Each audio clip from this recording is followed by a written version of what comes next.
Hey, you guys. My name is Brittany Harris, and I'm a senior here at Thomas University.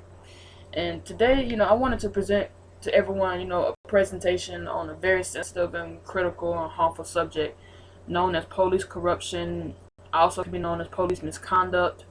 You know, this situation has been completely, it has gotten completely out of control. Police officers using their job statuses to gain things like money and, more items for themselves is completely necessary and unwanted. And today I am here to join millions of other voices and voicing my opinion on this matter because it's such a critical subject that needs to be taken care of before more people get hurt by these supposed individuals who are here to serve and protect. So let's get started.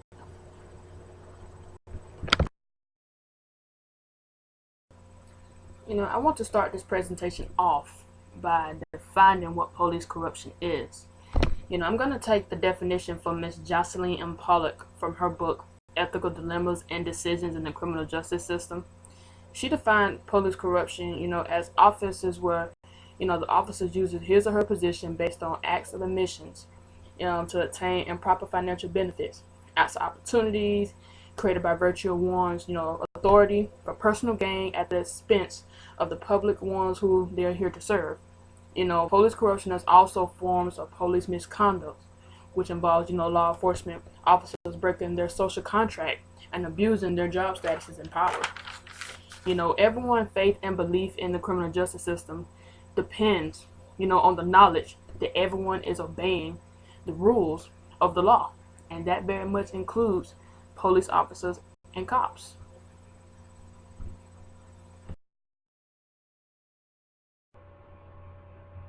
Police misconduct and corruption involves illegal or unethical actions that violate individuals' constitutional rights by police officers. When the individual thinks of police corruption, abuse of authority comes to mind usually first. Now, because of this, abuse of power involves actions where officers physically injure or, offend a citizen's dignity and worth. Now, with this horrible act comes three distinct areas: physical abuse, legal abuse, and psychological abuse. Number one, physical abuse are forms of physical harassment, physical force and violence that results in bodily injury, pain, and impairment. Now, police officers are supposed to be here to keep pain away from citizens, not to enforce it. Now, the second area of abuse of power is legal abuse. This, often includes unlawful searches and seizures. Unlawful searches and seizures, of course, is prohibited under the Fourth Amendment to the Constitution. Now, legal abuse is all about injustice in the criminal civil law and everything that has to do with action involving injustice in the civil system, injustice in the criminal system, things like that. Now, the final area is psychological abuse. Very, very important because this is involves, disrespect, harassment, ridicule, intimidation, excessive stops. Pretty much describe this abuse. This abuse is also known to be emotional and mental abuses.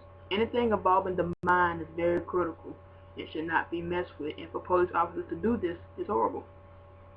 Now, abusing powers can also include, like I said before, excessive forces, false arrests, assaults, and even illegal killings.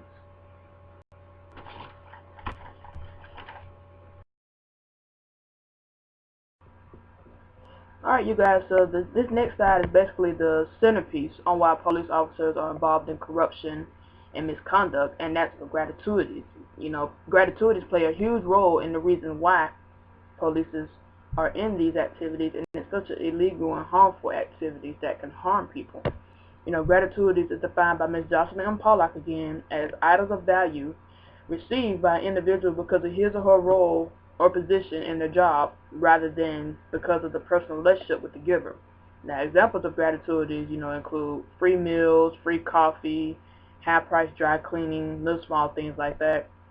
The formal code of ethics actually prohibits accepting gratuities, but officers don't see a problem with that and continue to accept them. This goes back, to officers not following the rules, and that can be an issue. There are researchers out there that say that accepting gratuities is okay. I'm not too big on that idea. They state that it builds community relations, your business police protections, and so on. I can understand that, but I wouldn't go along with that. But in the long run, gratuity can be more, an issue for officers who are expected to create and maintain close ties to the community. These actions can even create what they call the slippery slope slide into more serious forms of misconduct. It can create a public perception that police are corrupt. We don't want that. Police officers are professionals, and professionals are not supposed to accept gratuities. That's for all occupations, not just law enforcement.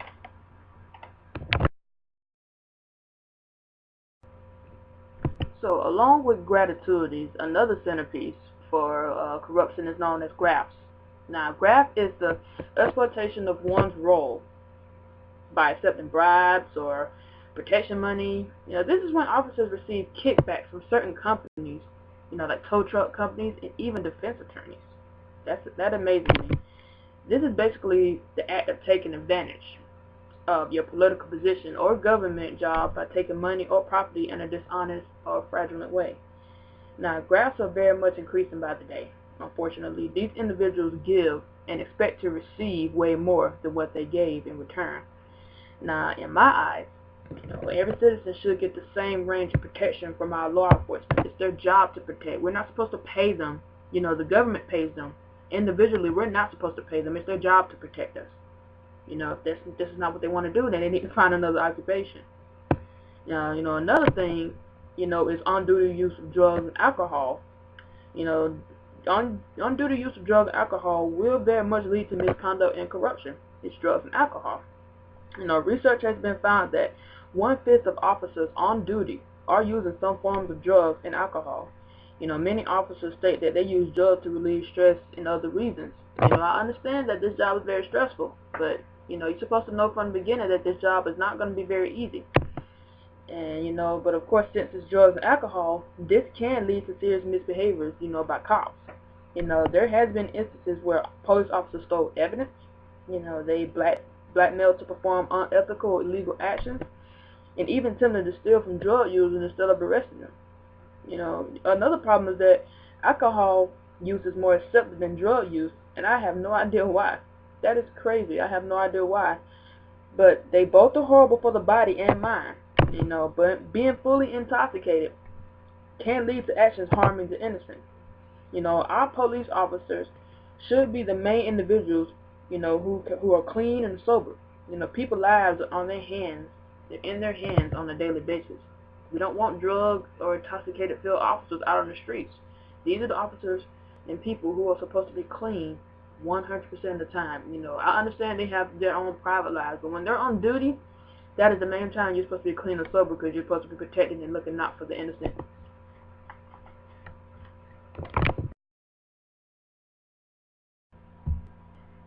This next side is a pretty touchy subject. Sadly, sexual misconduct is part of police corruption. A few police officers, actually use their position of authority to extort sex from female citizens. This is not very highly to happen with female officers, vice versa, but it could happen. It's a big country. But you never know. This action even goes as far as sexual harassment of female police officers being a big problem in their very own department. Examples of sexual misconduct, includes field strip searches, sexual assault, contact harassment, deception to gain sex, doing a victim's photo for sexual purposes, and so on and so on. There definitely, this problem definitely needs to be looked at.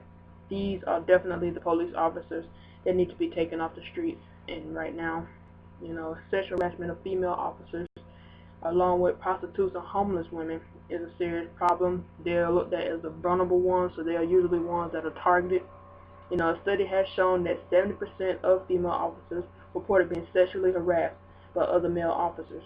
Women are subjected not only to differential forms of violence by police, but are also entrenched to stereotypes surrounding sexual assaults, which may affect them seeking justice for this abuse. They worry that justice without, consideration without is going to be served. Women tend to be some of the last people to report a crime because they don't feel like that they're going to get justice specific because they're women. There has been so many cases where this unfortunately has happened where justice has not been served when it comes to anything involving sexual assault with a police officer. This definitely needs to be a situation that needs to be looked at way more.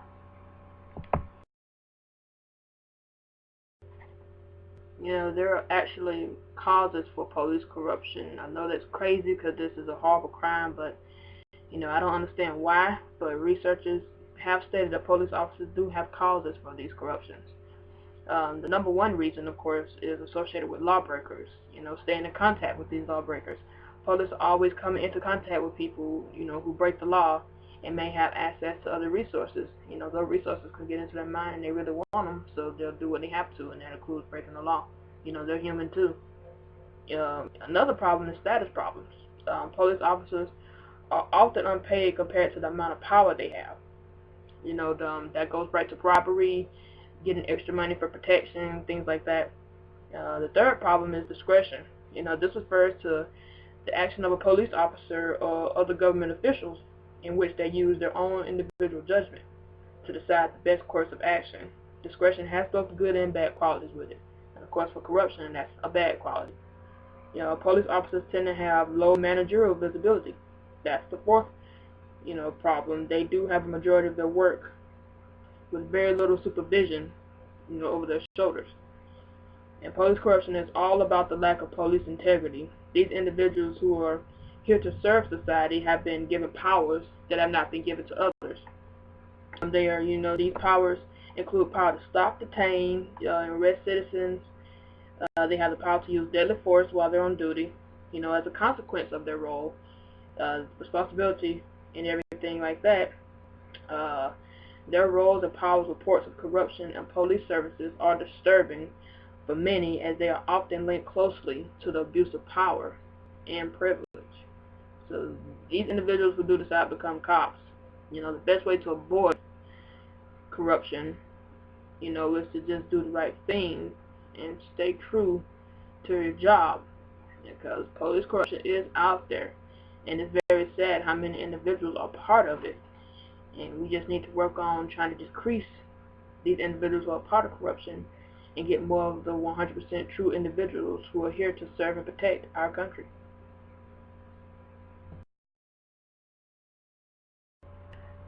So there are plenty of movies out there about police corruption. There are some good ones and some bad ones. There are three good select ones that I watched that I really understood what police corruption was really about. I'm a visual person, so I have to really see what's going on.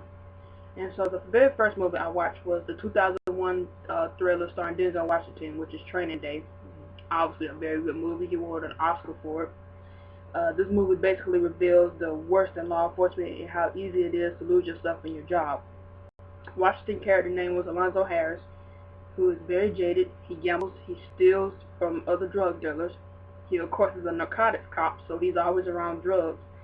And for him to steal drugs from these dealers is pretty bad. This movie is very corrupt, and it does indeed, these actions does indeed happen in real life, so this really allowed me to reflect on what individuals in the real world do. This movie right here was very, very good, and I'm not surprised that Denzel won the Academy for it. Another police corruption movie stars another great actor, Woody Harrelson, and is known as Rampart. Rampart. His character, Dave Brown, was a racist. He beat up people for no reason. The movie had Harrelson basically playing a cop whose behavior pretty much described that he hated everybody indiscriminately. If you wasn't on his page when it came to beating up people, using drugs, having sexual relations with your, with your sisters, wives and things like that. This movie right here was pretty crazy, but it was very fun to watch. The final movie that I saw and stood out to me was the 1994 film Leon the Professional, which starred Gary Oldman. This is another corrupt and drug-addicted DEA agent movie that did, anything he needed to get drugs, and that's including killing their entire family. This character was pretty scary to look at. I'm not gonna lie, his character was worse than Denzel or Woody Harrelson's character put together.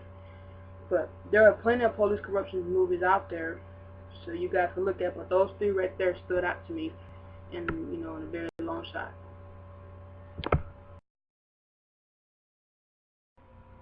Now, we can't state that we can stop police corruption 100%. That's not possible. We have new police officers coming in every single day. There's probably someone being trained now as I speak. But, there are ways societies can try its best to decrease it from happening so often as it has. Police corruption does not just occur in the United States. It's a worldwide problem. It's such a huge problem that it's costing communities great amounts of money. From the cost of lost prosecutions to lawsuits being brought forward by the Department of Justice for seeking criminal actions on the corrupt police department, and the list goes on and on. One way to decrease police corruption, however, is by strengthening police leaderships. We're talking about the top administrators, the chiefs, the sheriffs. They have to be clear and publicly show anti-corruption policies commitment. They're the leaders, they're the followers. They have followers behind them. And so if they lead by example, there's a huge chance that we'll have more and more anti-corrupt police officers. Now, speaking of policies, making them clear and well written in depth to officers that these behaviors are not acceptable will help as well. Violating these policies will be followed by disciplinary actions. Now, the Internal Affairs Department can help as well. They can expand their focus on internal corruptions investigations. And even though there are many more ways to decrease the corruption, the starting point, which is the selection and training phase of policing, should be the first step towards decreasing the problem. Now, this includes more focus on background checks, polygraphs, and integrity tests. This is basically like the very first stage that police officers go through before they actually could call themselves a police officer. So this is the most critical stage, and this stage should be taken the very most serious. Now, it doesn't hurt to provide more anti-corruption and ethnic trainings at the academies as well. And like I stated before, that very first stage, checking their backgrounds, having them take way more tests. If it's needed, make it happen, because like I stated earlier in my presentation, everyone's lives are in these police officers' hands, so we don't need any more anti-corrupt or more corrupt police officers. We need anti-corrupt police officers. We need them to be thinking along with the safety of all citizens instead of trying to gain items or more money for themselves. So that's not what this job is about. This job is all about serving and protecting.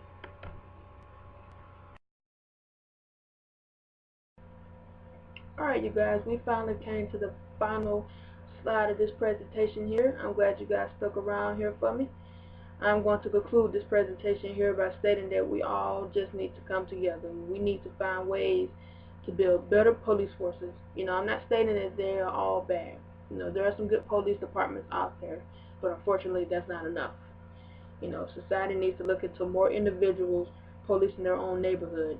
That is the key to empathetic forces, which is to hire more officers from that community to be in charge of protecting that community. These individuals understand the needs, and they oppose the people that they already know. This will also lead to the increase of citizens coming up to police officers and asking help, no matter how big or little the situation is, because they know that officer, because they live in the neighborhood. Another way to build better police forces is by hiring more officers with military experiences. Trained combat officers are less likely to react out of fear in situations. Bad police shootings are usually results of cops that are afraid in that particular situation. We need to hire more individuals who want to be protectors, no matter how much they're being paid. We need police departments to have a strong trust relationship with the community, and whose citizens, especially females, young, the poor, the homeless, and not just females, men of different ethnicities, different religions, they should not be afraid to ask for help with the police department. If citizens and good cops come together, there will be less corruption in the criminal justice system. You have the good citizens and the good cops. If we just all come together as one big force, we can knock out that small proportion of police corruption we have. The cops that we do have can be knocked out by this big force of good citizens and good cops. So once that comes, I'm pretty sure we will definitely see a decrease in police corruption. Alright, you guys, I thank you so much for staying with me. I hope you guys learned just as much as I did, because I learned a lot doing this presentation here. I hope you guys take this and think about it, because I will. And I hope you guys have a blessed day and continue to strive in everything you're doing. Everyone stay. Thank you.